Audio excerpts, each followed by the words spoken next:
1-2 դիտորդական առաքելություն է ավելացել, մինչև այդ միշտ իրենք ինձ հիշելով իրականացնում դիտորդական առաքելություն, ու այդ կետերը իրենց չեն վերաբերելու, այսինքն իրենք այդ հնարավորություն են ունենալու մասնակցել։ Հիմնական կետը, որը կարող է արգելել նորմալ ժողովրդավարական անկախ չեզոք դիտորդական առաքելություն իրականացնելու, դա այն է, որ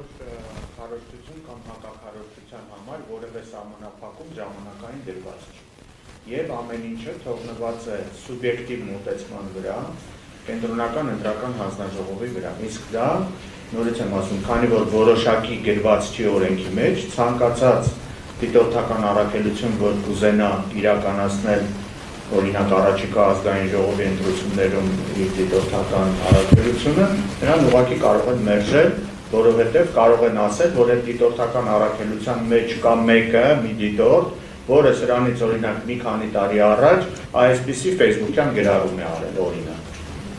Դա եւ ես ասեմ, դա միայն հայկական չի վերաբերվում։ Դա կարող է հիմք հանդիսանալ ցանկացած դիտորդական առաքելություն մերժելու։ Իրենց երելի դիտորդական առաքելությունը իրենք չեն մերժի։ Մենք արդեն սկսել ենք համոզվել, որ քաղաքացիական պայմանագրի մոտ օրենքի կիրառումը բացարձակ ասիմետրիկ է։ Նույն օրենքը, ասենք օրինակ տեսեք,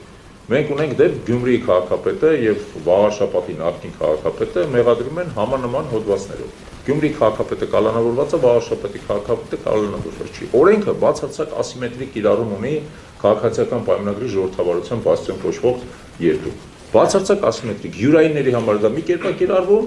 քաղաքական ընդդիմախոսների համար լրիվ այլ կերպ։ Դրա համար մենք համոզված ենք, որ իրանք էս էլ նույն պրակտիկան են կիրառելու։